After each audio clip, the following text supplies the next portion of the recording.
Le DJ, signifiant disc jockey, était initialement la personne qui prenait le microphone et intervenait sur la bande sonore d'un vinyle sans même chanter. Les sound systems, soirées originaires de la Jamaïque, étaient animées par ces DJ qui ne se contentaient que de courtes interjections dans la musique. On les appelait les selecteurs, dit selecta dans l'argot jamaïcain.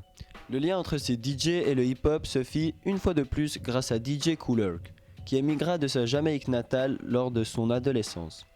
Il fit découvrir aux gens du Bronx les sound systems qu'il connut dans son pays d'origine. Puis, il a troqué le reggae pour la funk. Il a remarqué que lorsqu'il mixait, les gens se déchaînaient en solo sur la piste lorsqu'il marquait un break, en particulier sur la musique Apache de Incredible Bongo Band. Le break dans l'art du DJing représente une partie de la musique où les chants, les basses et les instruments se stoppent à l'exception des percussions. De ce fait, il a trouvé le moyen de relier deux platines afin de passer ses breaks sans interruption. Le travail de recherche résidait principalement dans le fait de trouver des musiques que personne n'avait jamais entendues auparavant pour que chaque DJ garde une certaine exclusivité. À l'aide de sa collection, il popularise le sample, qui signifie échantillon. Il prend des parties d'une musique pour les ajouter à une autre. Avec des enceintes puissantes au niveau des basses, des vinyles précieusement choisis et un micro pour l'animation, il organisait des block parties, en quelque sorte des fêtes de quartier. Elles étaient très souvent alimentées par les lampadaires ou même parfois par un générateur branché à un vélo. La block party organisée pour l'anniversaire de sa sœur est, pour nombre d'adeptes, la soirée qui donna naissance à ce mouvement. Au fil des années, les techniques ne cessaient de se complexifier et les DJ passèrent de sélecteurs à artistes. Ce changement s'est fait en majeure partie grâce à Grandmaster Flash, qui est à la base de nombreuses techniques de manipulation du vinyle, ou encore son élève, Grand Wizard Theodore, qui inventa le scratch lorsqu'il était distrait par sa mère lui disant de baisser le volume. Le disc jockey était devenu un artiste à part entière.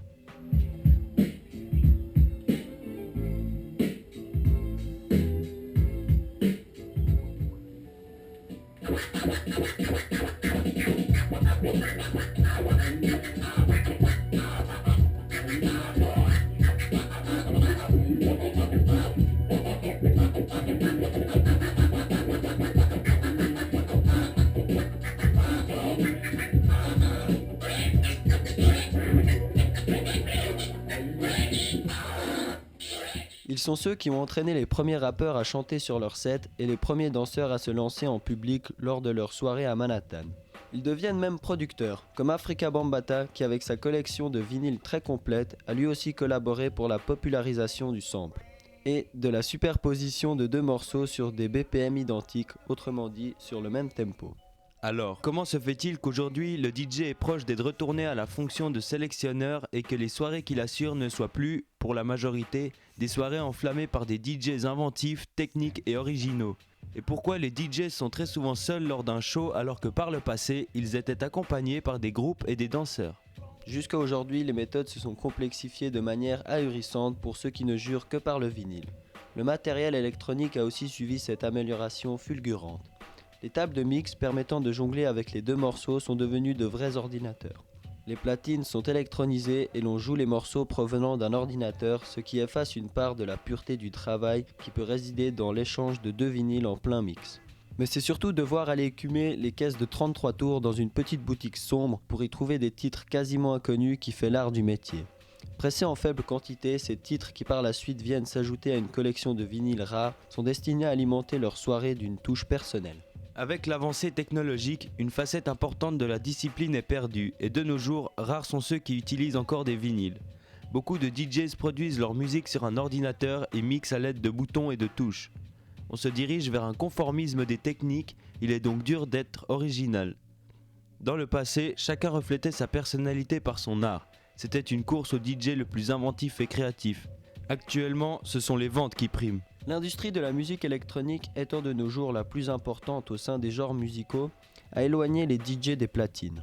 Premièrement, car il n'existe pas vraiment de vinyle d'électro et on ne peut la mixer à la façon du hip-hop. Secondement, prenons l'exemple de David Guetta. L'homme au top des charts qui est producteur de musique électronique détient une fortune qui se compte en dizaines de millions. Une fois de plus, l'appât du gain a dépassé l'amour-propre. Pour information, cet homme débuta sa carrière dans la musique grâce au hip-hop. Il scratchait pour le rappeur Sydney. Ils ont produit un clip en 1991 appelé Nation Rap, où l'on voit David Guetta scratcher et bouger sur le tempo. Le clip est disponible sur YouTube pour les intéressés. L'art du DJing aurait-il été perverti par l'argent, la célébrité ou même l'avancée technologique qui provoque une baisse de l'investissement ? À vous de juger, mais moi et mon camarade pensons tous deux que c'est dans les vieilles marmites que l'on fait les meilleures soupes. Je m'appelle Alexandre Metier, aussi DJ Selski, enfin voilà. Et puis je mixe depuis que j'ai 16 ans, enfin j'ai commencé à mixer à 16 ans. Je fais ça un peu par passion, quand j'ai du temps libre et tout machin, puis voilà.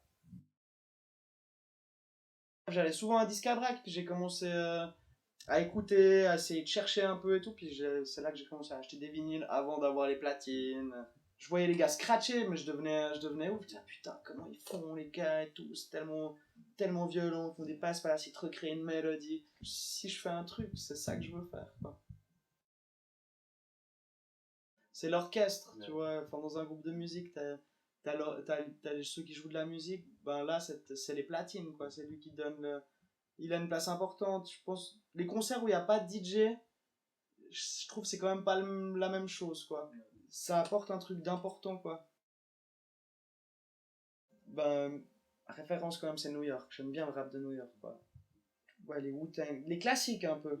Mais j'aime bien aussi l'indé, donc je me mets toujours à la place du public en me disant, ouais, si j'étais là à ce moment-là, qu'est-ce que je kifferais écouter maintenant, tu vois. Mais j'essaie de faire attention quand même à la vibe qu'il y a dans la salle.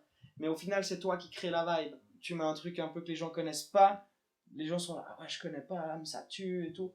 Et je pense c'est bien de varier un petit peu. Mais par contre, je passe pas de nouveautés ou de trucs new style, enfin ouais, ça j'aime pas trop, quoi. C'est pas moi, quoi. Ça me parle pas. Avant, il y avait beaucoup plus l'utilisation du sample, tu vois. Donc, il reprenait une mélodie, donc elle faisait passer beaucoup plus d'émotions. Ouais, il y a moins de musicalité, quoi. Je trouve qu'il y a moins de sentiments dans les morceaux de rap de maintenant, dans les instrus. Les gens jouent tous leurs instrus, il n'y a plus des fois des petites boucles, des machins. Il y a une shit de merde qui sortent aussi à la télé, enfin à la radio et tout, ils nous passent tout le temps les mêmes trucs. Mais si tu creuses un peu, les trucs qui passent pas à la radio, il y a beaucoup quand même de gens qui utilisent encore des samples, qui font les beats à la MPC.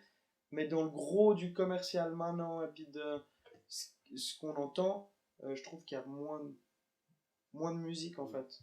Typiquement maintenant, dans les trucs qui sortent maintenant, le scratch, trouve-le, quoi, cherche-le. Il y en a pas. Enfin, je veux dire, il y a plus grand chose qui se fait avec des trucs de scratch, quoi. Je trouve que les trucs de maintenant, voilà, ils ont moins de vie en fait. C'est un peu des sons périssables. Tu l'écoutes 10 fois, puis après tu le jettes parce que, ouais, il t'a pas parlé, quoi. Tout s'informatise, et puis l'électro a une grande place ouais, dans la musique. J'ai l'impression, un peu chacun veut avoir sa gloire, entre guillemets. Il me semble qu'avant c'était pas le but. Je sais pas comment. Ouais, ça a changé, la musique a changé, ouais, c'est clair.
Il y a la musique pour vendre, et puis il y a aussi les artistes qui genre, font de la musique parce qu'ils aiment. Et puis ça, tu le ressens à l'écoute.